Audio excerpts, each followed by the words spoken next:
बहुत समय पहले वीरगढ़ नाम का एक छोटा सा राज्य था। एक ऐसा राज्य जहां लोग अपने राजा को पिता की तरह मानते थे और उसके राजा का नाम था वीरेंद्र सिंह। वो सिर्फ एक राजा नहीं बल्कि अपने लोगों का रखवाला था, दयालु, न्यायप्रिय और वीर। हर सुबह वीरेंद्र सिंह अपने महल के सुनहरे दरबार में बैठता और आम लोगों की बातें सुनता।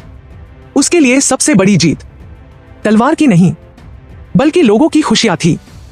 उस दिन एक बूढ़ा किसान कांपते हाथों से राजा के सामने आया। उसने कहा, महाराज, हमारी फसल बर्बाद हो गई। बच्चों के पेट में कई दिनों से अन्न का दाना तक नहीं गया। राजा ने तुरंत कहा, सिपाहियों, किसान के गांव में अनाज भेजो।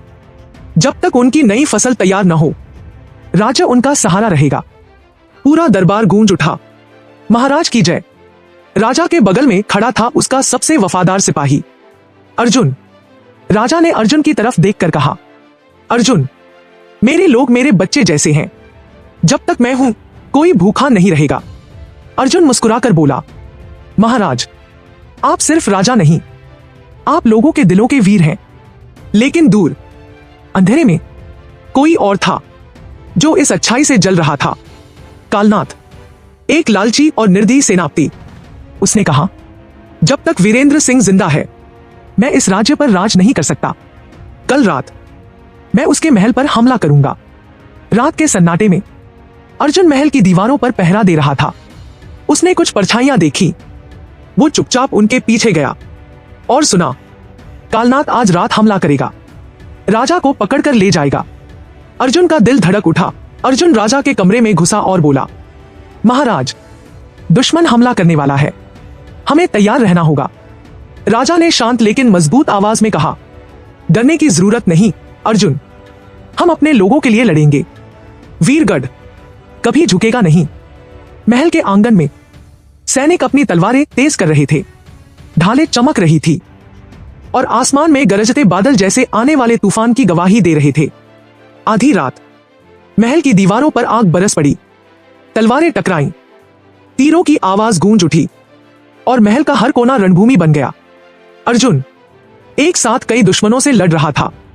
उसकी तलवार बिजली की तरह चमक रही थी। तलवार उसके सीने में जा धंसी।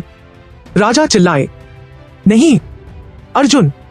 अर्जुन ने आखिरी सांसों में मुस्कुराकर कहा, महाराज, मेरे लिए यह सम्मान है कि मैं अपनी जान इस राज्य के लिए दे रहा हूं। वीरगढ़ हमेशा आजाद रहना चाहिए। राजा ने गुस्से से कहा, तुमने मेरे दोस्त को मारा है, अब तुम कभी आजादी की हवा नहीं देख पाओगे। और एक ही वार में कालनाथ को धराशायी कर दिया। सूरज की पहली किरण के साथ पूरा राज्य अर्जुन के शव के पास खड़ा था। राजा की आंखों में आंसू थे। उसने कहा, आज से इस किले का नाम होगा वीर अर्जुनगढ़। अर्जुन, तुम हमारे दिलों में हमेशा जिंदा रहोगे। उस दिन से वीरगढ़ सिर्फ एक राज्य नहीं रहा बल्कि एक मिसाल बन गया, क्योंकि सच्ची दोस्ती और वफादारी कभी नहीं मरती और जो लोग दूसरों के लिए अपनी जान दे देते हैं वो हमेशा अमर रहते हैं।